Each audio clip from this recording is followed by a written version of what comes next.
नमस्कार दोस्तों। Ocean network में आपका स्वागत है। मैं हूं ओमकार चौधरी। पंजाब में इधर कुछ गतिविधियां देखने को मिली हैं। हालांकि काफी समय से कई तरह की गतिविधियां ऑलरेडी चल रही हैं।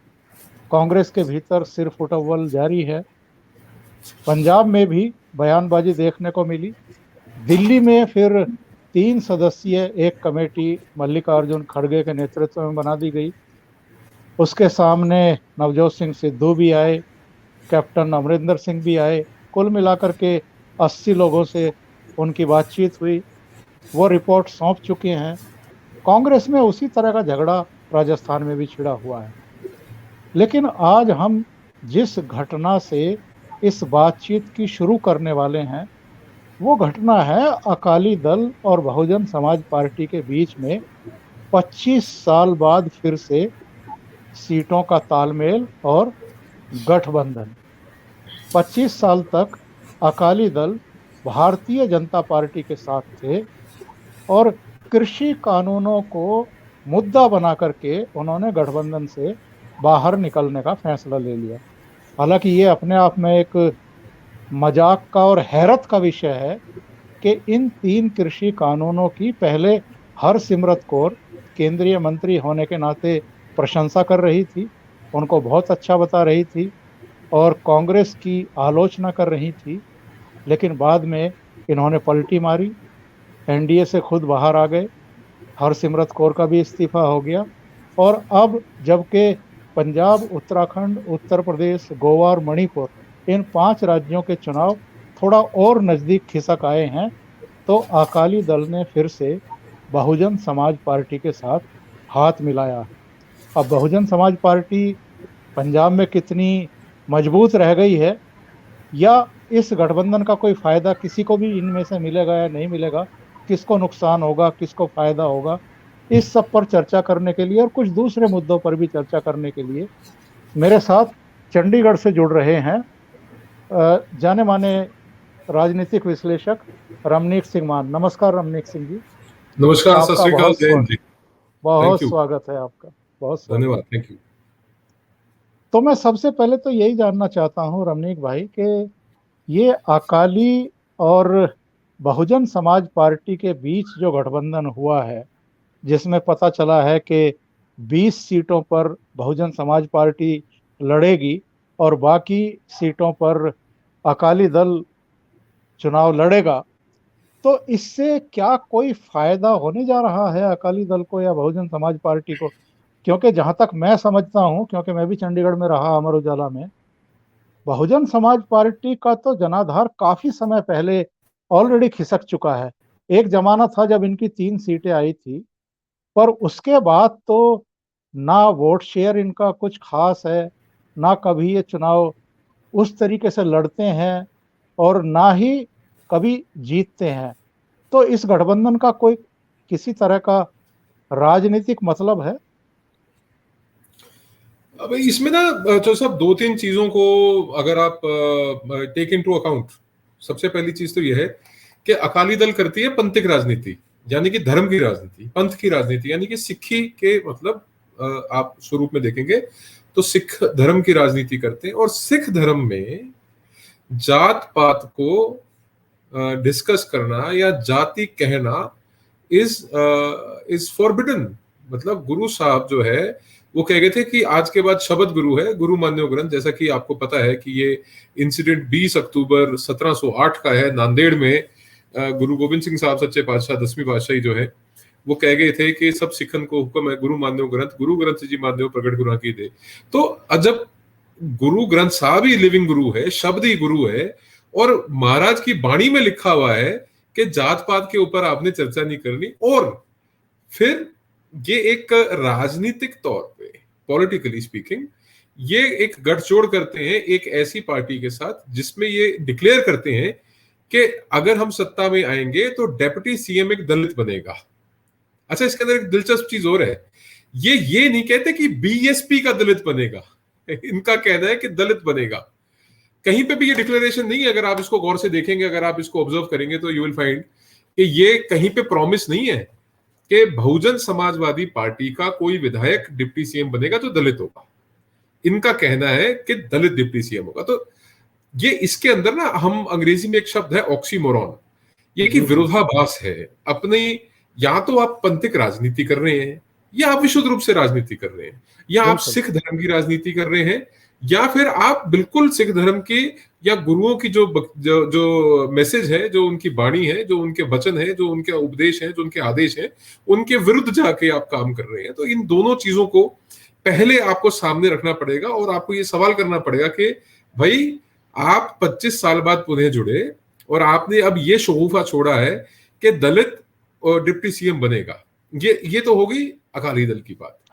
अब आगे बात भारतीय जनता पार्टी की, तो बीजेपी भी ये प्रॉमिस करती है कि अगर बीजेपी सत्ता में आई तो दलित मुख्यमंत्री बनेगा पंजाब का।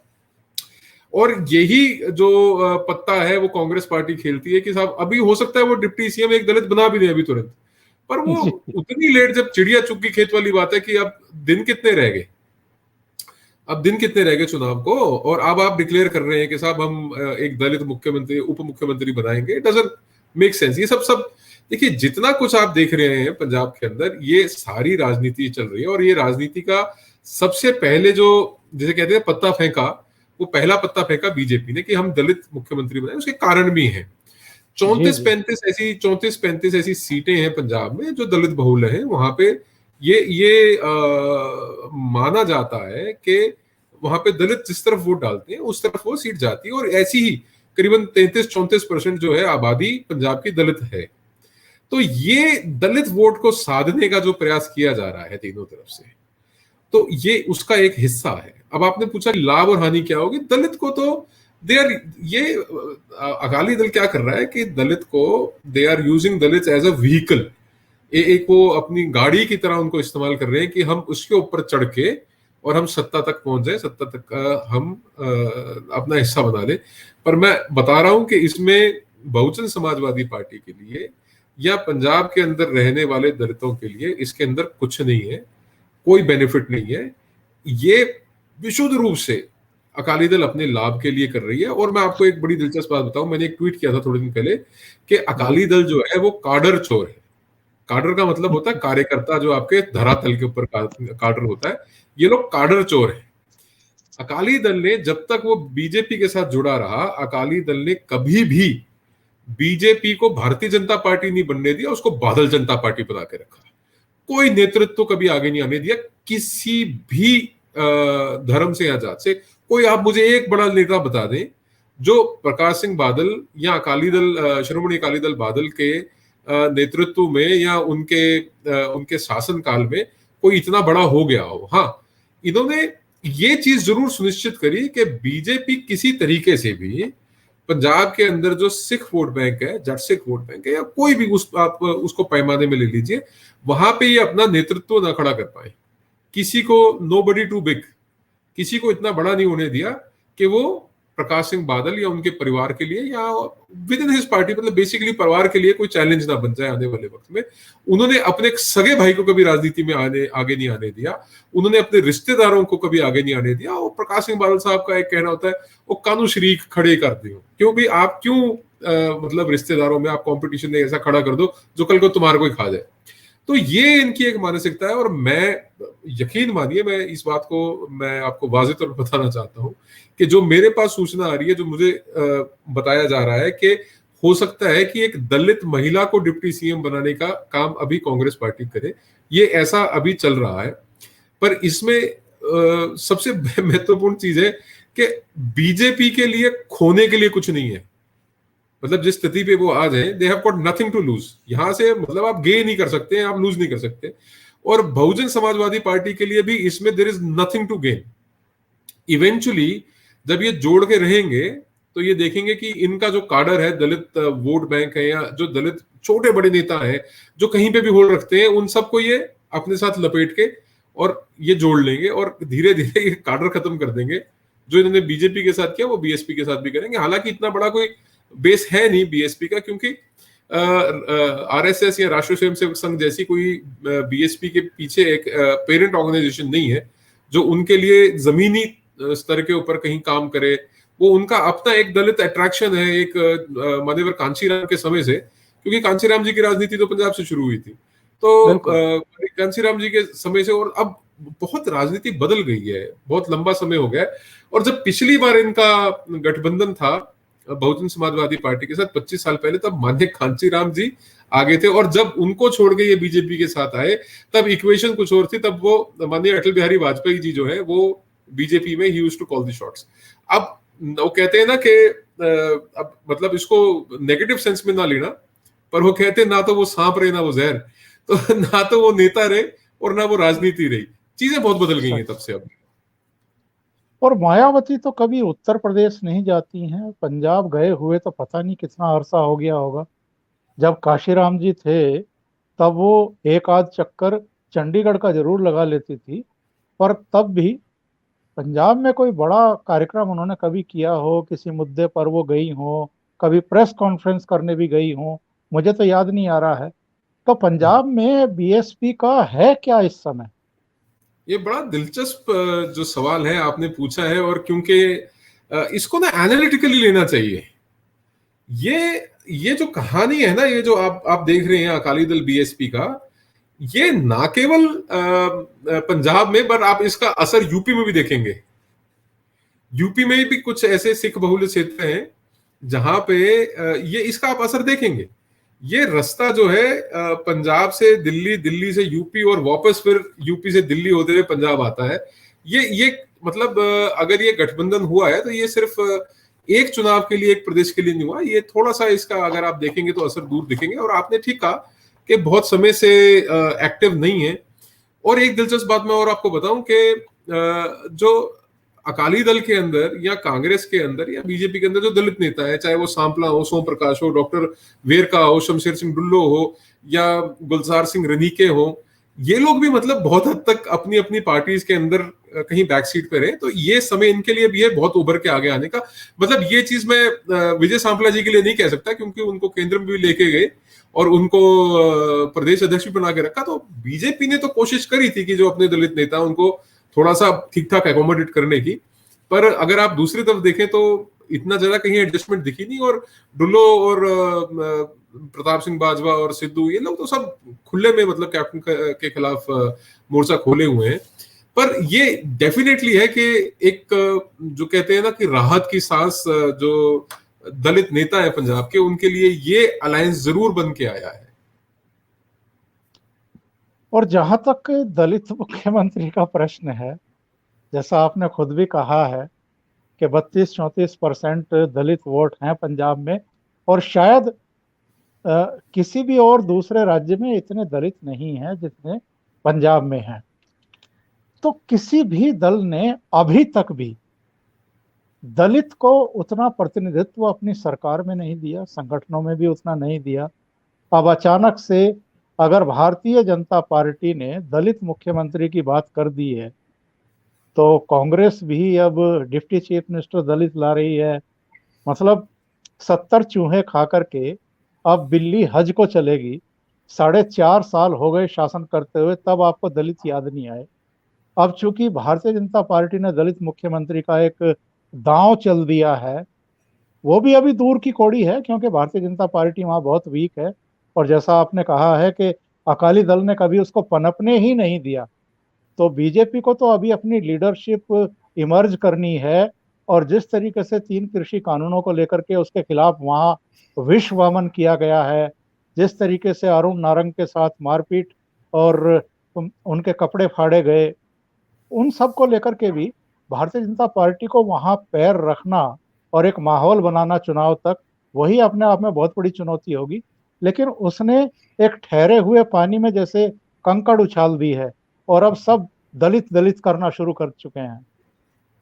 देखिए, मैंने अभी क्या कहा, मैंने कहा कि जो दलित नेता हैं, चाहे वो किसी पार्टी के हों, चाहे वो बीजेपी के हों, चाहे वो अकाली दल के हों, चाहे वो कांग्रेस पार्टी के हों, चाहे वो बहुजन समाजवादी पार्टी के क्यों ना हो, चाहे वो आम आदमी पार्टी के क्यों ना हो, दलित नेताओं के अंदर एक राहत की सांस आ रही है कि हाँ, कि बहुत लंबे समय के बाद जो फोकस है वो वापस उनके ऊपर आ रहा है। और जैसे कि कहा कि बहुजन समाज है, ये they are majority in Punjab, अगर आप देखें टेक्निकली तो अक्रॉस रिलीजन्स मैं ये बात कर रहा हूँ। तो उसके अंदर ना दलित वोट्स के अंदर एक फैक्टर आपको लेना पड़ेगा कि बहुत सारे इसके अंदर हिंदू दलित हैं, बहुत सारे इसके अंदर क्रिश्चियन दलित हैं, बहुत सारे इसके अंदर कन्वर्टेड जो क्रिश्चियन है, और बहुत सारे इसके अंदर सिख दलित भी हैं।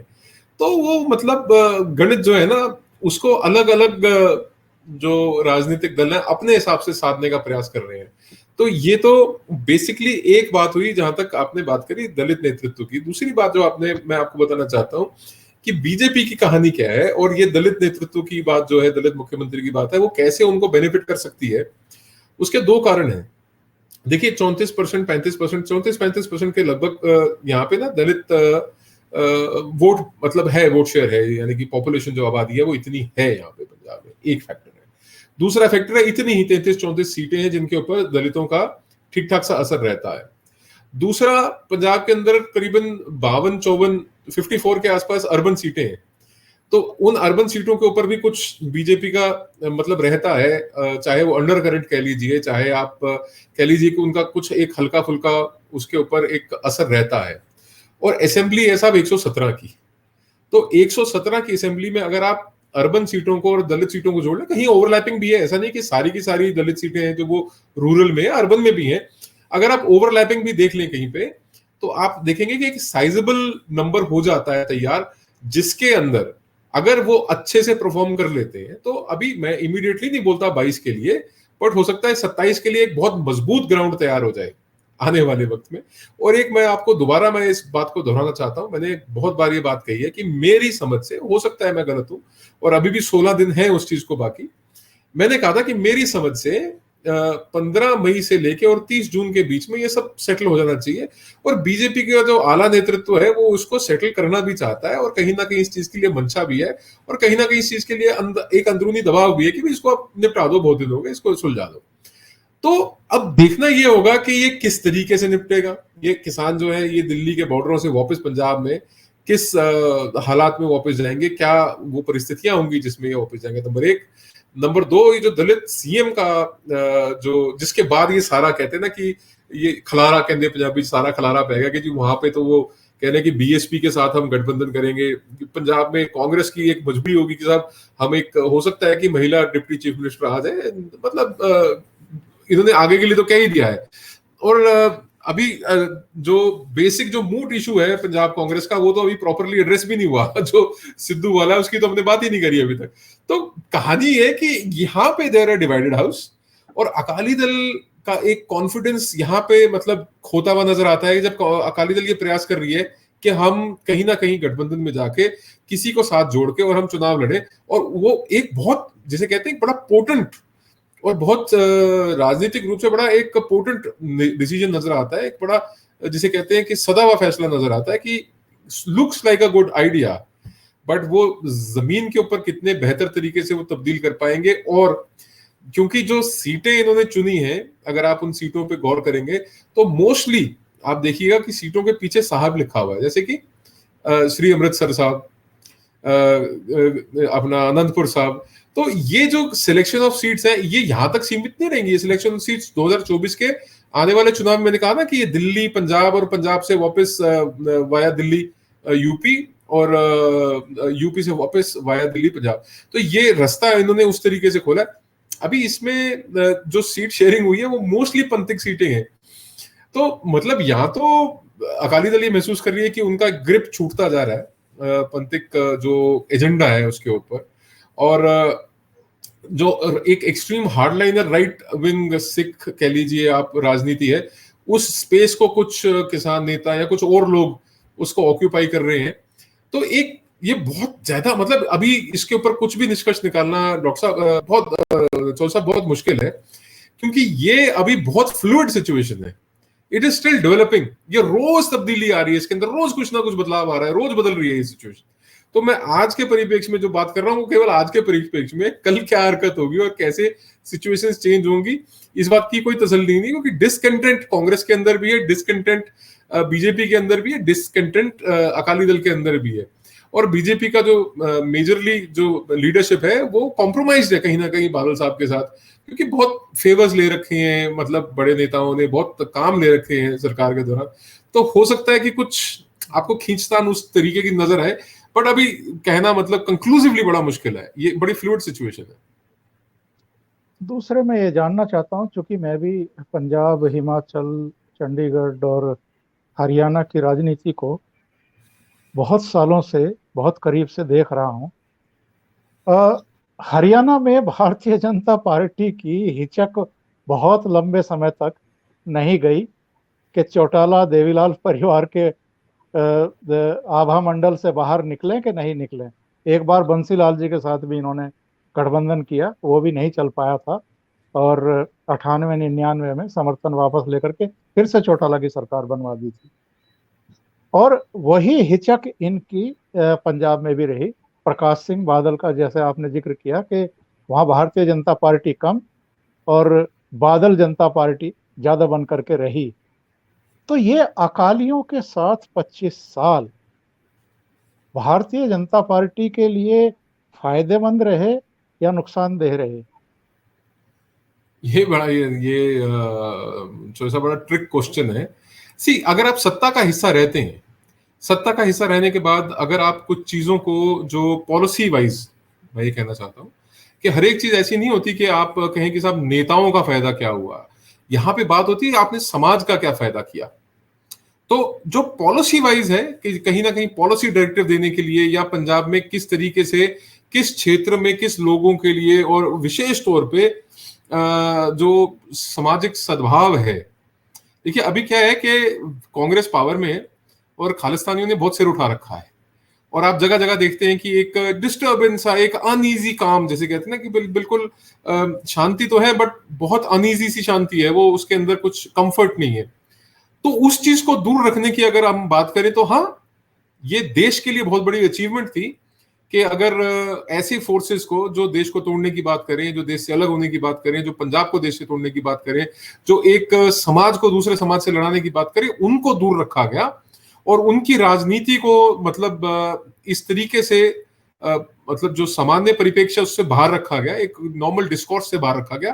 तो बहुत बड़ी अचीवमेंट है अगर उसको अचीवमेंट माना जाए। और पॉलिसी डायरेक्टिव के अलावा जो आप लोगों की बेहतरी के लिए कर सकते थे और जो जो पॉलिसीज के अंदर आप कंट्रीब्यूट कर सकते थे, जैसे कुछ कैबिनेट मिनिस्टर्स रहते थे बीजेपी के, और वो क्या है, राजनीति क्या है, what is politics? Politics is an instrument, it is a tool to bring about social, economic and administrative reforms. राजनीति वो हथियार है जिससे कि आप सामाजिक, आर्थिक और एडमिनिस्ट्रेटिव को क्या बोलेंगे हम, आधिकारिक जो मतलब रिफॉर्म्स हैं, आप अपनी प्रशासनिक प्रशासनिक, हाँ प्रशासनिक रिफॉर्म्स जो है, बदलाव है, वो आपकी विचारधारा के अनुकूल जो हो उनको आप इंप्लीमेंट करें। यही तो है राजनीति और राजनीति के। तो अगर उस दृष्टि से देखो तो यस, ये अचीवमेंट है। और अब चूंकि बीजेपी का उतना वर्चस्व कह लीजिए, या पंजाब के परिप्रेक्ष्य में अगर आप बात करें, तो वो रोल नहीं नजर आ रहा आज। इस कारण से ये लोग दोबारा सिर उठा रहे हैं, और जब दोबारा, चाहे वो अब 22 में हो चाहे वो अगले 27 में हो, अगर बीजेपी मजबूती से आगे आती है तो ये जो फोर्सेस हैं, ये फोर्सेस बिल्कुल काउ डाउन होंगी, इनको इनको पीछे रखा जाएगा, दोबारा बैक बर्नर पे जाएंगी। तो ये चीज अगर आप इसको अचीवमेंट माने तो मैं बिल्कुल कहूंगा कि ये अचीवमेंट थी अकाली दल के साथ रहने में। पर लीडरशिप की जहां बात करेंगे, आप नेतृत्व की जहां बात करेंगे, आप अपने कैडर को मजबूत करने की बात करेंगे, या आप अगली जनरेशन के लिए नेता तैयार करेंगे, first line of leadership, second line of leadership, के आज मतलब 2021 से लेके 2031 तक के लिए हमारे पास ये नेता तैयार है, 31 से लेके 41 तक के लिए हम इन नेताओं को ग्रूम कर रहे हैं, और 41 से आगे अभी हमारे पास यहां से ये फ्रेश लॉट आना है जिसके अंदर भी सिलेक्शन। तो अगर उस दृष्टि से आप देखो जैसा होना चाहिए आइडियली, तो वो चीज पंजाब में बीजेपी की दृष्टि से कामयाब नहीं हो पाई, वो नजर भी आता है। और नवजोत सिंह सिद्धू ने एक बार कहा था कि अकालियों के साथ भारतीय जनता पार्टी को कोई फायदा नहीं है, समर्थन वापस ले लेना चाहिए या इनसे नाता तोड़ लेना चाहिए। उस समय नवजोत सिंह सिद्धू ने ये सब क्या सोच करके कहा था? कहीं अमृतसर की राजनीति, या जेटली जी को वहां से लड़ाया गया इसलिए खपा हो गए? हालांकि जब हम अरुण जेटली के कद की बात करते हैं या उनके कंट्रीब्यूशन की बात करते हैं भारतीय जनता पार्टी के भीतर, या एज एक सहयोगी के तौर पर उन्होंने कई मामलों में जिस तरीके से भारतीय जनता पार्टी को भी और मोदी सरकार को भी संकटों से उबारा, वहां अगर तुलना करें तो कोई तुलना ही नहीं है नवजोत सिंह सिद्धू या अरुण जेटली की। पर नवजोत सिंह सिद्धू ने अगर अकालियों के खिलाफ मोर्चा खोला था तो उसको आप सही मानते हैं या गलत मानते हैं? नहीं, मैं देखिए, पर्सनली स्पीकिंग, अगर सिर्फ नवजोत सिंह सिद्धू के जो निजी मसाइल थे या जो निजी मसले थे, अगर आप उनकी बात करें तो हो सकता है कि नवजोत कहीं ना कहीं उस चीज को जस्टिफाई कर पाए। पर जब आप एक संगठन का हिस्सा होते हैं, when you are a part of a team, तो टीम के अंदर रह के अगर आप उस तरीके के बागी स्वर, चाहे वो बीजेपी में रह के हो चाहे आज कांग्रेस में रह के हो, अगर आप बार बार बागी स्वर उठाएंगे तो हो सकता है कि आपको कुछ चंद लोग आपको स्वीकार करें। बिकॉज सी, जो नेता होता है ना, for any leader to become a leader you have to be ratified in the hearts and minds of the people you command. जिन लोगों का आप नेतृत्व करते हैं, उनके दिलों पे, उनके दिमाग पे आपका मतलब एक मोहर होनी चाहिए और एक एक्सेप्टेंस होनी चाहिए, एक स्वीकारिता होनी चाहिए, तब आप लीडर बनते हैं। तो जब आप इस तरीके के काम करेंगे तो उसके बाद यू विल फाइंड कि आपकी एक्सेप्टेंस घटती है, समय के साथ बढ़ती नहीं है। हो सकता है कि आपके साथ कुछ लोग जुड़े हों, पर मैं समझता हूं कि नवजोत की कमी क्या रही कि नवजोत को थोड़ी पेशेंस रखनी चाहिए थी। और नवजोत को अब देखिए ये स्थिति आ गई, चाहे इसको 5 साल लगे हो, चाहे 4 साल लगे हो, चाहे 6 साल लगे हो, आज वो स्थिति आ गई जब अकाली दल खुद बीजेपी से अलग हो गई। तो अब पंजाब के अंदर अगर नवजोत सिंह होते तो मुख्यमंत्री का दावेदार कौन होता? अगर दलित चेहरे की बात ना की जाती और जिस तरीके से आज ये राजनीति है और कहते हैं कि साहब हेड ऑन जो है ना किसी को लेने के लिए, तो नेतृत्व अभी जो प्रयास कर रहे हैं खोजने का कांग्रेस के अंदर कि मेरे को मुख्यमंत्री के तौर पे आगे फ्लोट किया जाए, एक चर्चा चली जो मल्लिकार्जुन खड़गे जी के नेतृत्व में जो कमेटी बिठाई गई, लोगों ने करीबन 80 लोगों को स्क्रीन किया, उनकी बातें सुनी सबके। उसके बाद निष्कर्ष निकाला कि बहुत ज्यादा शिकायतें नहीं है कैप्टन अमरिंदर सिंह के खिलाफ, ये उनका निष्कर्ष था। तो ये जितना हलाबलू कहते हैं हम, जितना इन्होंने रौड़ा और खलारा पा रखा था, उसका निचोड़ ये निकला कि कैप्टन अमरिंदर सिंह फिर भी मुख्यमंत्री रहेंगे। और ये कहा गया कि नवजोत सिंह सिद्धू को सूटेबली कहीं पे प्लेस करना चाहिए, उनके लिए एक अच्छा रोल देखना चाहिए पंजाब के अंदर। तो ये आप बताइए कि कहते हैं कि भाई तुम शहीद भी हुए तो तुमने हासिल क्या किया?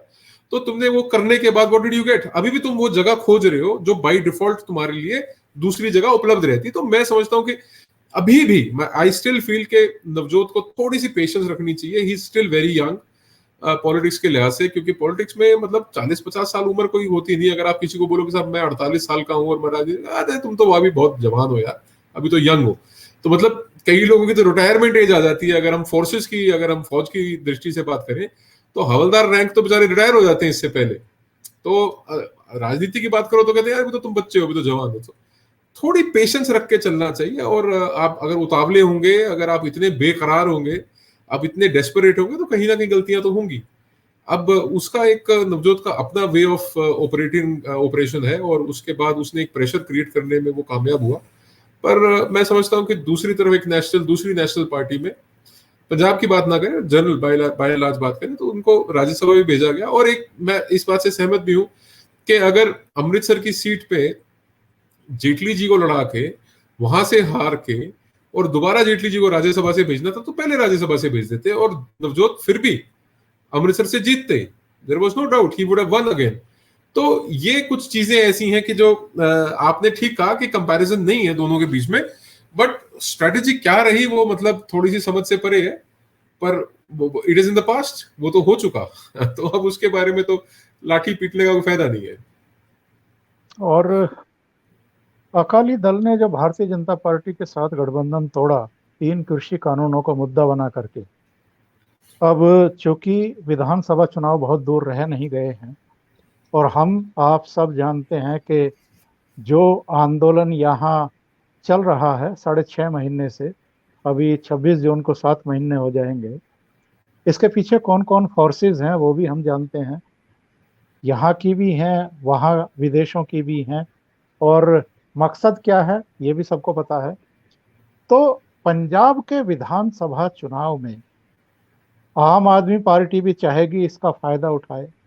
कांग्रेस तो ऑलरेडी राहुल गांधी शरद पवार को, सीताराम येचुरी को, डी राजा को, एक डीएमके के नेता को लेकर के राष्ट्रपति भवन तक भी घूम आए, और पता नहीं कितने करोड़ हस्ताक्षर, शायद 2 करोड़ हस्ताक्षर की बात उन्होंने कही थी, जो एक फ्रॉड साबित हुआ। तो सारे के सारे लाइन में लगे हुए हैं कि इसका फायदा पंजाब के विधानसभा चुनाव में लिया जाए, पर फायदा मिलेगा किसको? देखिए, बड़ा दिलचस्प सवाल है, और मैं I said this is very fluid situation. अभी ये सब चर्चा में चल रहा है, अभी it's very fluid right now.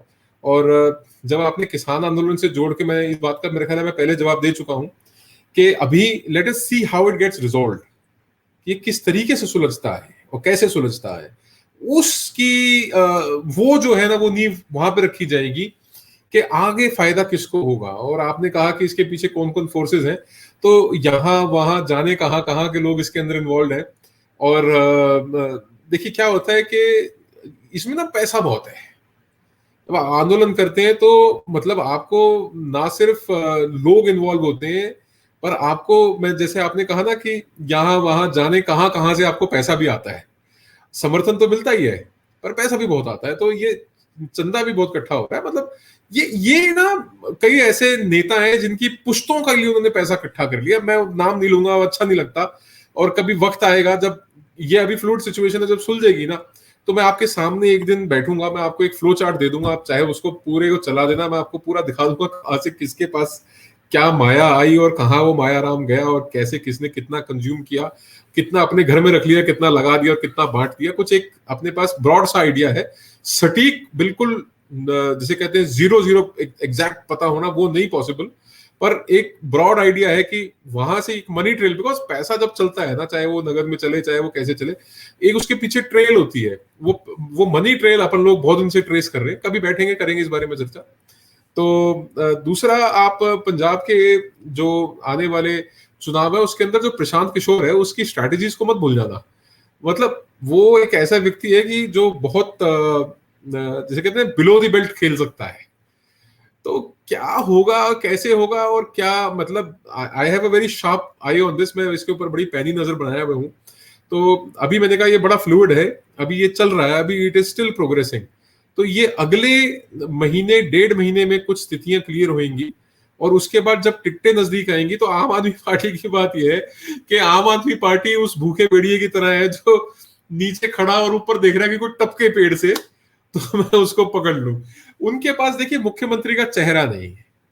Congress के पास मुख्यमंत्री का चेहरा है, अकाली दल के पास मुख्यमंत्री का चेहरा है, बीएसपी के पास मुख्यमंत्री का चेहरा नहीं है, बीएसपी के पास डिप्टी सीएम का चेहरा नहीं है। या तो बीएसपी कह दे कि साहब ये हमारा कैंडिडेट है और ये डिप्टी सीएम का कैंडिडेट है, अगर सरकार बनती है ये डिप्टी सीएम बनेगा, या तो ऐसी थापी, ऐसा आशीर्वाद किसी को मिल जाए, पर वो घातक हो जाएगा, क्योंकि बाकी जगह फिर जो लाभ लेने का प्रयास है दलित वोटों का, वो उनको वहां लाभ नहीं मिलेगा, एक ही जगह लाभ मिलेगा। तो ये थोड़ा कंफ्यूज करके रखने में उनके लिए फायदा है।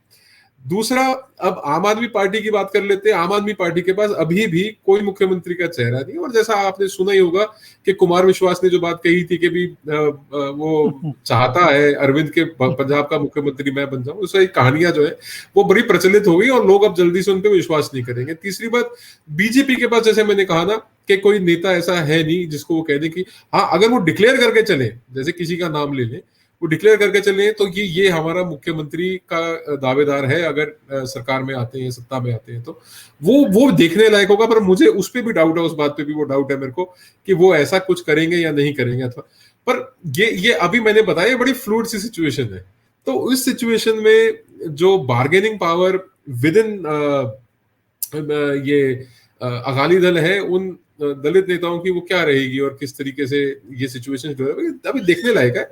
It is very interesting however, पर मैं नहीं समझता कि आम आदमी पार्टी के पास इस वक्त, वो वेट कर रहे हैं कि कहीं से कहीं कोई टूट के आए, कोई आम गिरे तो हम उसको लपक ले, तो हम उसको लूट ले। अभी चेहरा इनके पास नहीं है किसी के पास। और अगर कुछ है, मतलब एक दिलचस्प कहानी है बोलने के लिए, they have no face only space, खाली जगह है, they have no face only space and total कलेश। तो इस पार्टी में ये हाल है। तो ये बात है चोई साहब। और ये कैप्टन अमरिंदर सिंह, नवजोत सिंह सिद्धू, प्रताप सिंह बाजवा, रंधावा, चन्नी, इन सब के जो सींग उलझे हुए हैं, अगर ये नहीं सुलझ पाए इस मायने में कि अगर इन सब के मन की मुराद पूरी नहीं की गई, जिसकी कोई संभावना दिखाई भी नहीं दे रही। अगर प्रताप सिंह बाजवा ये कह रहे हैं कि पिछली बार मैं इसलिए पीछे हट गया था कि 2022 में शायद मुझे मौका मिल जाएगा, अगर Navjot Singh Sidhu deputy chief minister बनने के हसीन सपने देखते हैं, अगर इन सब की ये मन की मुरादें पूरी नहीं हुई, तो कांग्रेस की आगे की संभावनाएं किस तरीके से प्रभावित हो सकती हैं, जो सपने कैप्टन अमरिंदर सिंह भी देख रहे हैं, राहुल गांधी भी देख रहे हैं कि जैसे अकालियों को एक और मौका मिल गया था, वैसे ही शायद कांग्रेस को भी मिल जाए। देखो तो साहब, पहले तो मैं आपकी एक गलतफहमी दूर कर दूं कि नवजोत सिंह सिद्धू जो डिप्टी चीफ मिनिस्टर की रेस में नहीं है, उसने वाजे तौर पे अब उसको ऑफर करेंगे डिप्टी सीएम, मुझे लगता नहीं वो बनेगा। और बनेगा तो अब इस पोजीशन पे आने वाले चुनाव में he will want to be projected as a chief minister, या अगर पहले डिक्लेयर नहीं करेगी पार्टी तो जैसे हरियाणा में हुआ था कि चुनाव लड़ा भजन लाल के नाम पर, बना दिया भूपेंद्र हुड्डा, और भजन लाल के जितने नजदीकी एमएलए थे उनको सबको एक तरफ हाईजैक करके उनको समझा बुझा के, और सब ये खेल है साहब, ये खेल खेल चलता है कांग्रेस में, खूब खेला हो बे, खूब खेल होता है कांग्रेस में। और ये क्या खेल खेला जाएगा आने वाले समय में, इसको लेके मेरे ख्याल है बड़ी पैनी नजर रहेगी मुख्यमंत्री कैप्टन अमरिंदर सिंह की भी। और क्योंकि ही वो मुख्यमंत्री है तो अभी जो सारे इंटेलिजेंस डिपार्टमेंट्स है पंजाब के उनको रिपोर्ट करते हैं, तो कहीं ना कहीं वो कहानियां उनके ऊपर भी वो बड़ी बारीकी से नजर रखे होंगे। पर इसमें मैं समझता हूं कि देखिए, मुख्यमंत्री की कुर्सी तो होती है एक, अब वो एक कुर्सी 14 जगह तो बिछाई नहीं जाएगी, मुख्यमंत्री तो एक ही बनेगा। वो बाकियों को आप कैसे एडजस्ट करेंगे, आप बिठाएंगे कैसे, और कौन सी कुर्सी देंगे, और उनको क्या माल पानी माया, वो वेखण वाली गल है। देखो, इटल बी सीन कहते हैं कि व्हाट विल बी, जो होगा होगा, देखते हैं क्या होगा। बट मैं नहीं समझता कि सिद्धू जो है वो डिप्टी चीफ मिनिस्टर के लिए फाइट कर रहा है ना, मैं इस बात पे विश्वास नहीं करता। उसकी फाइट जो है, his fight is to get into the boots of the chief minister, sit on the chair of the chief minister, और he wants to rule Punjab as the chief minister। ਉਹ ਪੰਜਾਬ ਤੇ ਰਾਜ ਕਰਨਾ ਚਾਹੁੰਦਾ ਆ। he does not want to be a second or deputy to somebody। वो उसकी फितरत में नहीं है साहब, उसकी नेचर में नहीं है। अगर थोड़ा सा पीछे जाओ ना आप, सिद्धू का अगर आप क्रिकेटिंग करियर देखो, तो वो 99 पे भी होता था ना, तो वो एक सिंगल के चक्कर में नहीं, वो कहता मैं छक्का मार के अपनी सेंचुरी पूरी करूंगा। मतलब उसकी मेंटालिटी ऐसी है, उसकी फितरत ऐसी है। तो ये डिप्टी सीएम वाली कहानी तो मेरे को लगता नहीं कि कहीं ठीक बैठती है। और अभी ये सिर्फ अकेली प्रॉब्लम नहीं है कांग्रेस पार्टी के लिए, कांग्रेस पार्टी की दिक्कतें राजस्थान में भी आ रही है, पायलट के बीच में और गहलोत के बीच में, हरियाणा में भी दिक्कत आ रही है शैलजा और हुड्डा के बीच में। अभी कल की बात है, ये डिस्कशन हो रहा था, एक पत्रकार है, मैं नाम नहीं लूंगा उसका, चलिए उसका सरनेम बता देता हूँ, कादर। तो उसने कहा था कि साहब दीपेंद्र हुड्डा को आप बना दीजिए स्टेट प्रेसिडेंट, और सीएलपी से मैं छोड़ देता हूँ, जो लीडर ऑफ अपोजिशन का जो पद है वो भूपेंद्र हुड्डा कहते हैं मैं छोड़ देता हूँ, आप किसी और को बना दीजिए, प्रदेश का प्रधान इसको बना दीजिए। मतलब दूसरी बार एक तरफ पंजाब में दलित डिप्टी सीएम कह के दलित की राजनीति करना चाहते हैं, और हरियाणा में दूसरी तरफ दूसरी बार ये इसका क्या नाम था, डॉक्टर हरियाणा का जो पहले अशोक तंवर, डॉक्टर अशोक तंवर, तो पहले तो लाठी डंडे मार के उसका सिर फोड़ा बेचारेगा, और अब ये जो कुमारी शैलजा है जो एक दलित नेत्री हरियाणा की, उसको भी ये डिथ्रोन करना चाहते हैं। तो मतलब एक तरफ तो आप दलितों को साधना चाहते हैं, दूसरी तरफ आप उनको सेधना चाहते हैं, हरियाणवी का वर्ड है सेधना कहते हैं। एक तरफ आप उनको साधना चाहते हैं, दूसरी स्टेट पे आप उनको सेधना चाहते हैं। तो ये एक बड़ी दिलचस्प राजनीति है। देखो, कहते हैं ना कि आगे क्या होता है, पर अभी it's very developing as of now. तो हरियाणा में भी डिस्टर्बेंस है, उनको हरियाणा भी कंट्रोल करना है, अब उनको पंजाब भी देखना है, राजस्थान भी देखना है, क्योंकि राजस्थान में तो बीजेपी एकदम क्या तैयार बैठी है कि तुम्हारे कुछ होगा और ये तख्ता पलट करे। ये कहानी है साहब। बहुत बहुत धन्यवाद रमनीक सिंह मान जी जुड़ने के लिए, और कई महत्वपूर्ण बिंदुओं पर अपने विचार जाहिर करने। बहुत बहुत शुक्रिया। Thank you sir. नमस्कार। नमस्कार, सत श्री अकाल, जय हिंद जी। Thank you sir. Thank you.